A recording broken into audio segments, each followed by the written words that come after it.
Sur le plateau animé de Marc XIII, le réalisateur Antoine, passionné mais visiblement tendu, donne des instructions rapides à son équipe. Soudain, un projecteur tombe en panne, plongeant la zone immédiate dans l'obscurité alors qu'il s'écrase au sol. L'équipement lourd manque de peu l'actrice Sophie, dont le calme charismatique est momentanément brisé par la quasi-catastrophe. L'incident est rapidement écarté comme un problème technique, mais une tension glaciale plane désormais dans l'air, indéniable et troublante. Sophie jette un coup d'œil à Antoine, une question silencieuse passant entre eux, suggérant une peur plus profonde et inexprimée. Dans sa loge, Sophie retire méticuleusement son maquillage, ses mouvements lents et délibérés. Son reflet dans le miroir se déforme, un sourire étrange et complice se répandant sur son visage. Sophie cligne des yeux, et l'image étrange redevient ses propres yeux, fatigués, hélas. Un frisson glacial parcourt son échine, une alarme silencieuse dans la pièce tranquille. Bien qu'elle essaie de le rejeter comme de la fatigue, une anxiété sourde et troublante s'installe profondément dans sa poitrine. Au plus profond d'une forêt dense, la lumière du soleil filtre à travers la canopée, créant une lueur éthérée. Le technicien du son nerveux, les écouteurs pressés contre ses oreilles, signale une interférence inexpliquée, les yeux écarquillés d'inquiétude. Des murmures indistincts résonnent à travers les arbres, leur source invisible, lui donnant la chair de poule. Il scrute les bois silencieux, un sentiment glaçant de présence invisible se resserrant autour de lui. Dans la salle de montage silencieuse, la seule lumière provient d'un grand moniteur, éclairant le visage fatigué du monteur. Un montage de scènes défile à l'écran, un kaléidoscope de moments cinématographiques. Soudain, un visage déformé apparaît, une apparition effrayante, disparue aussi vite qu'elle est apparue. Le rédacteur se frotte les yeux, se penche plus près, rejetant cela comme une ruse de son esprit fatigué. Son front se plisse de confusion alors qu'il rembobine les images, un malaise croissant s'installant en lui. Il le rejoue, cherchant l'image fantôme, sa concentration intense.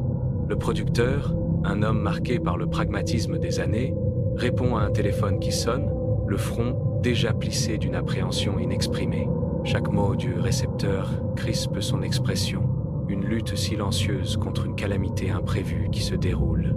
Son visage se crispe, une grimace d'inquiétude s'accentuant alors qu'il apprend l'étrange accident de voiture impliquant un acteur secondaire.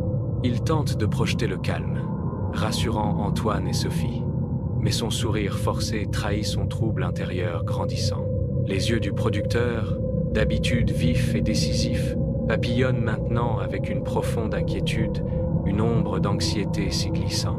Son calme forcé s'effondre, remplacé par un regard indéniable de profonde inquiétude, alors que la gravité de la situation s'installe en lui. Sur le plateau de tournage animé, Sophie, au milieu d'une scène cruciale, trébuche soudainement, ses yeux s'écarquillant d'effroi.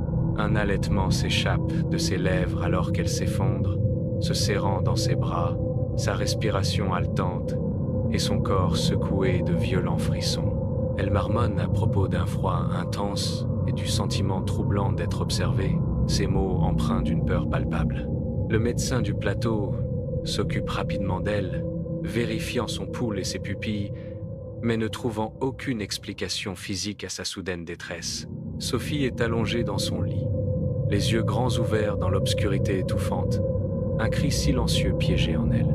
Des murs, des bruits de grattements glaçants émergent, suivis d'une respiration faible et insidieuse qui envahit ses sens. Poussée par la terreur, elle se lève, inondant méthodiquement chaque pièce d'une lueur artificielle et crue, luttant contre les ombres envahissantes. Malgré la lumière aveuglante, une présence oppressante et invisible persiste, son poids hostile écrasant son esprit. Au bord de la crise de nerfs, Sophie se serre, chancelant au bord de la folie.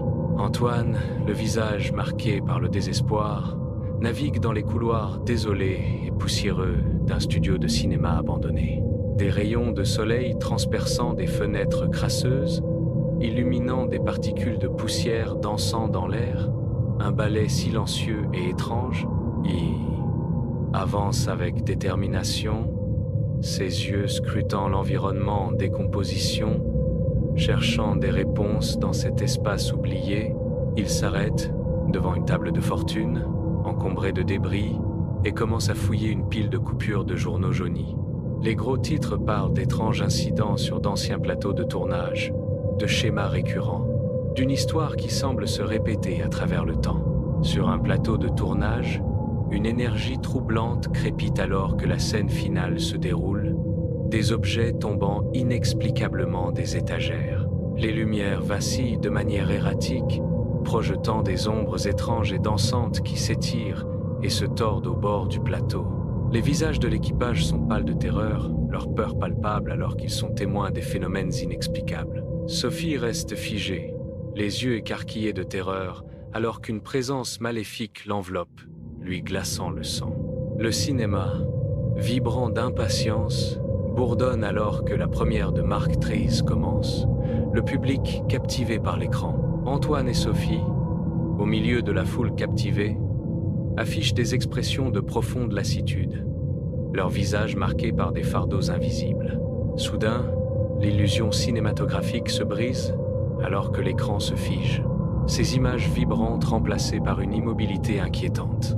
Un message énigmatique apparaît sur l'écran gelé. Ces mots austères, un présage inquiétant, un murmure collectif parcourt l'audience.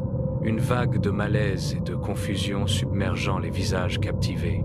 La fin de la malédiction, autrefois certaine, est maintenant précairement incertaine, laissant planer une incertitude glaçante.